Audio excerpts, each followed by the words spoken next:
여러분 안녕하세요. 제스트레이 정실장입니다. 오늘은 제가 또 사무실에서 영상을 하나 준비를 해봤는데, 저희가 이제 인테리어를 하다 보면 여러 사람들을 접해야 되고 이제 도움을 청해야 되는데, 이제 기술자라고 표현을 할게요. 이제 인건비가 얼마 정도가 책정이 되는지, 어떤 작업량을 하면 또 얼만큼의 인건비가 나오는지를 대략적으로 이제 한번 설명을 드릴까 합니다. 셀프 인테리어가 말 그대로 내가 직접 인테리어를 하는 건데, 기술자분들을 내가 자재도 구해서 그 기술자분들한테 부탁을 드리는 그런 이제 방식일 겁니다. 이제 셀프 인테리어를 이제 준비하시는 분들이 기술자분들의 인건비가 얼마 정도로 책정하면 좋을지 한번 정 실장이 아마 알려드릴까 합니다. 제 영상을 한번 보셨던 분들은 알 겁니다. 어떤 공정으로 이제 이 작업의 순서가 진행되는지 알 텐데, 이제 그것을 안다는 가정하에 한번 설명을 드리겠습니다.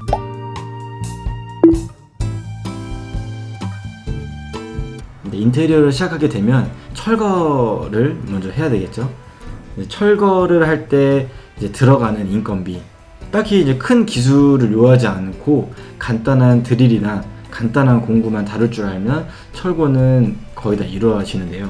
그렇기 때문에 이 철거를 하시는 분들의 인건비 자체는 그렇게 세지 않습니다. 대략적으로 한 10만원에서 한 15만원 정도 하루 일당으로 생각을 해주시면 되고, 이제 그분들을 지휘하시는 팀장급이 되겠죠. 이제 그 팀장급들은 대략 한 20만원 정도 책정을 한다고 보시면 될 것 같아요.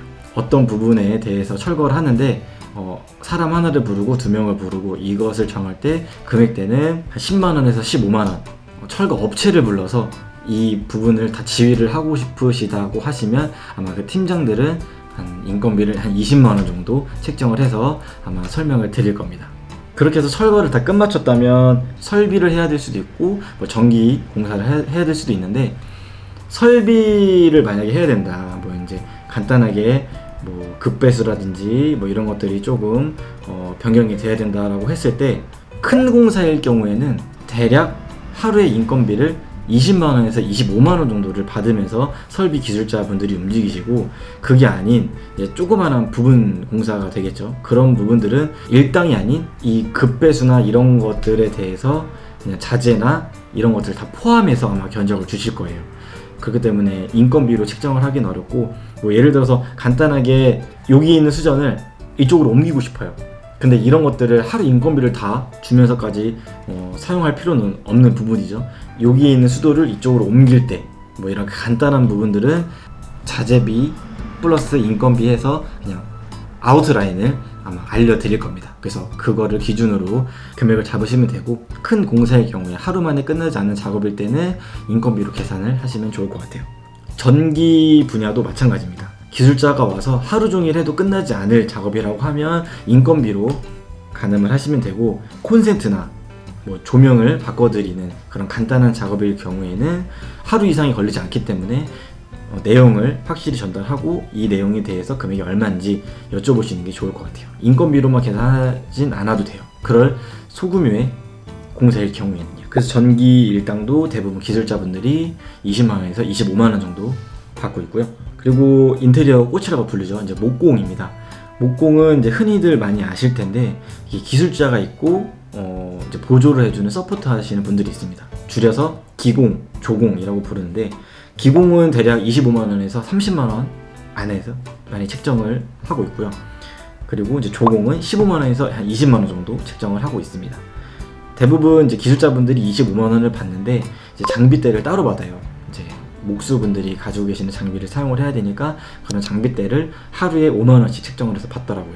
그래서 목수, 팀장님, 이제 기공은 대략 하루에 30만원 정도 금액을 책정해 주시면 되고, 그리고 조공분들은 이제 기술자분들이 가져온 장비를 같이 사용함으로써 이제 장비대는 따로 발생을 안 하고 15만원에서 20만원 정도 책정을 해주시면 좋을 것 같아요. 그래서 이제 이 목공일은 현장을 가늠을 했을 때 몇 명이 필요한지, 그리고 며칠이 필요한지 이런 것들을 파악하시는 게 제일 중요한데, 작업 내용을 미리 목수분들한테 말씀을 한 다음에 몇 분 정도 들어가냐, 며칠 정도 걸릴 것인가 라고 물어보시는 게 제일 좋고, 그게 안 된다면 뭐 인터넷이나 이런 커뮤니티 사이트를 통해서 조언을 구해 보시는 것도 좋은 방법인 것 같습니다.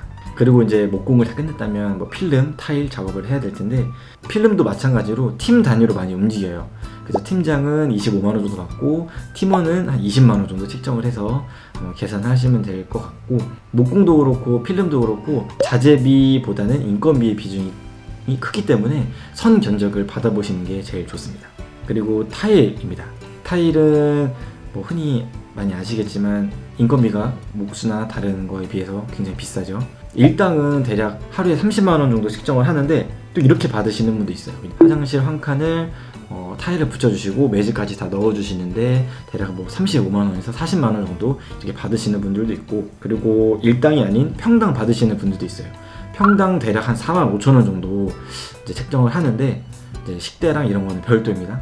그래서 타일을 붙이는 속도가 빠르신 분들은 평당 금액으로 받으시는 게 이제 이익이 더 되실 거고, 그렇지 못하신 분들은 일당으로 받으려 하시니까 그거는 한번 기술자분들이랑 조율을 해보시는 게 제일 좋고, 요즘에는 대부분 이제 평당으로 계산을 하기보다는 일당으로 많이 계산을 하니까 그 점은 참고해 주시면 좋을 것 같습니다. 그리고 타일의 이제 크기나 재질에 따라서 금액이 또 인건비가 달라요. 예를 들어서 60cm에 30cm짜리 이렇게 큰 타일을 붙이는 거면 금방 붙이겠죠. 그리고 붙이는 것도 뭐 이렇게 어렵지 않고, 근데 요즘 또 트렌드가 이렇게 자잘자잘한 조그마한 타일들을 많이 붙이잖아요. 그런 타일들은 당연히 손도 많이 가고 시간도 오래 걸리겠죠. 그래서 그런 타일을 붙일 때는 좀 인건비를 조금 더 받으시는 것 같아요. 타일을 한 번 자를 거를 뭐 10번씩 자르고 이래야 되니까 그런 부분들은 참고를 하시는 게 나중에 이제 기술자분들이랑 대화를 하실 때 좋을 것 같아요. 대부분 이제 아파트 기준으로 봤을 때 인테리어를 할 때 베란다들이나 이런 부분들의 페인트를 많이 접목을 시키죠. 그런데 일당으로 하면은 너무 비쌀 수밖에 없어요. 그렇기 때문에 베란다 한 개소당, 한 칸당 금액대를 아마 기술자분들이 책정을 해 주실 거고, 그게 아닌 페인트를 많이 좀 칠해야 된다. 상가 공간 같은 경우는 마감이 대부분 도배가 아닌 이제 페인트로 마감을 많이 하는데, 그런 부분들은 일당으로도 뭐 계산을 하지만 대부분 이제 자재값이랑 인건비를 같이 청구를 해주실 거예요, 기술자분들께서. 그렇기 때문에 해배당 금액을 알려드릴 거예요. 예를 들어서 30평대 상가인데 페인트를 칠해야 될 부분들이 뭐 200해배다, 300해배다 이런 해배 단위로 계산을 해서 아마 금액대를 줄 거예요. 마감재가 뭐 수성 페인트나 유성 페인트냐, 그런 마감재에 따라서 뭐 이제 금액대는 조금씩 다르긴 할 텐데 대부분 해배 단위로 금액대를 많이 알려주시더라고요. 근데 기본적으로 일당은 20만원에서 25만원 정도 책정을 합니다. 그리고 가구 공사, 싱크대 공사, 이런 가구를 시공하시는 기술자분들은 인건비가 목수만큼 비싸요. 28만원에서 30만원 정도 책정을 하고, 이 변동은 없는 것 같아요. 28만원에서 30만원 정도 생각하시면 될 것 같습니다. 그리고 도배, 이제 도배는 많이들 필요로 하시고 많이들 하시는 품목이시죠. 한 품에 23만원 정도 될 거예요. 이제 각 지역마다 조금씩 차이는 있는데 원래는 20만원이었는데 또 약간 인건비가 상승이 되면서 23만원이라고 생각하시면 좋을 것 같아요. 그리고 도배는 중요한 게 있습니다. 타일과 마찬가지로 한 품, 두 품으로 책정이 되지만 한 분이 오셔서, 두 분이 오셔서 세네 품을 당연히 받아갈 수도 있겠죠. 그만큼 붙이는 양의 만큼 인건비가 책정이 된다고 보시면 되는데, 그 한 품이라는 개념을 제가 설명을 드릴게요. 도배 평수라는 개념이 있는데, 도배 평수는 저희 집 평수 곱하기 2.5를 하시면 도배 평수가 나옵니다. 그 도배 평수 기준으로 한 품, 두 품, 세 품을 정하는 건데요. 예를 들어서 합지벽지로 시공을 했을 때 도배 평수 30평이면 한 품을 책정을 하고, 실크지는 20평을 한 품이라고 가정을 합니다. 뭐 예를 들어서 30평대 집인데 도배 평수로 환산을 하면 대략 80평에서 90평 정도 나와요. 만약에 이 30평대 집을 합지로 다 한다 그러면 아까 전에 한 품에, 합지벽지는 한 품에 30평을 붙일 수 있다고 말씀드렸죠. 그럼 3품이 들어가는 겁니다. 실크지는 대략 4품에서 5품 정도 들어간다고 생각을 해주시면 될 것 같아요. 그리고 마루, 장판입니다. 그 마루를 시공하시는 거나 장판을 시공하시는 이제 기술자 분들께서는 이 시공비가 다 다릅니다. 예를 들어서 장판 같은 경우도 얇은 미리에서 뭐 두꺼운 미리, 여러 가지 이런 아이템들이 있잖아요. 장판 두께에 따라서 시공비가 다르고, 그리고 요즘 많이 까는 이제 강마루는 그 평당 18,000원 정도 해요, 시공비가. 그래서 마루도 한 품 두 품의 개념이 아닌 붙이는 만큼 평뛰기라고 하는데, 많은 평을 붙이면 붙일수록 인건비를 더 많이 받는 거예요. 그래서 타일도 그렇고 도배도 그렇고 이런 장판도 그렇고 이 마루도 그렇고 이렇게 조금 시공하는 양에 따라서 인건비를 책정이 되니까, 기술이 좋으신 분들은 더 많이 벌 수 있고 기술이 조금 안 되시는 분들은 더 조금 벌 수 있는 구조예요. 그리고 대부분 바닥재는 평당 금액으로 자재비 플러스 인건비로 환산하시기 때문에 크게 인건비를 신경 쓸 필요는 없으실 거예요. 그러니까 어떤 제품에 어떤 마루로 하면 평당 얼마다 라고 이렇게 많이 나오니까 크게 인건비는 신경을 안 쓰셔도 될 것 같아요. 그리고 마지막으로 이제 입주 청소인데, 입주 청소는 대부분 인건비로는 책정을 안 하고 평당 금액으로 책정을 합니다.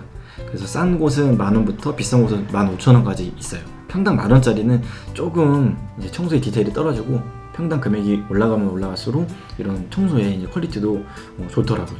자, 이렇게 인테리어에 필요한 기술자분들에 대한 인건비를 한번 알아봤는데, 혹시 더 궁금하신 분들이 있으면 댓글이나 이렇게 메일을 보내주시면 제가 더 디테일하게 한번 상담을 드리겠습니다. 아마 이제 제 영상을 보시는 분들께서 제가 방금 말씀드렸던 그런 이제 기술자 분들이 있을 거예요. 근데 저렇게 금액을 너무 싸게 책정했네, 뭐 이렇게 높게 책정했네, 이렇게 생각하시는 분들이 분명히 계실 겁니다. 어디까지나 이제 제가 일을 하고 있는 지역의 상황에 맞춰서 인건비를 말씀을 드린 거고, 다만 오차 범위는 크지 않을 거라고 예상을 합니다. 그래서 셀프 인테리어를 준비하시는 분들이 이런 인건비적인 부분에서 자세히 알고 계셔야 금액을 정산할 때나 예산을 잡으실 때 더 도움이 될 거라고 생각을 해서 금액들을 알려드려 봤습니다. 오늘 영상도 도움이 많이 되셨으면 좋겠고, 제가 여러가지 지금 컨텐츠를 준비하고 있으니 구독과 좋아요 꼭 눌러주시고, 그러면 다음에 또 뵙겠습니다.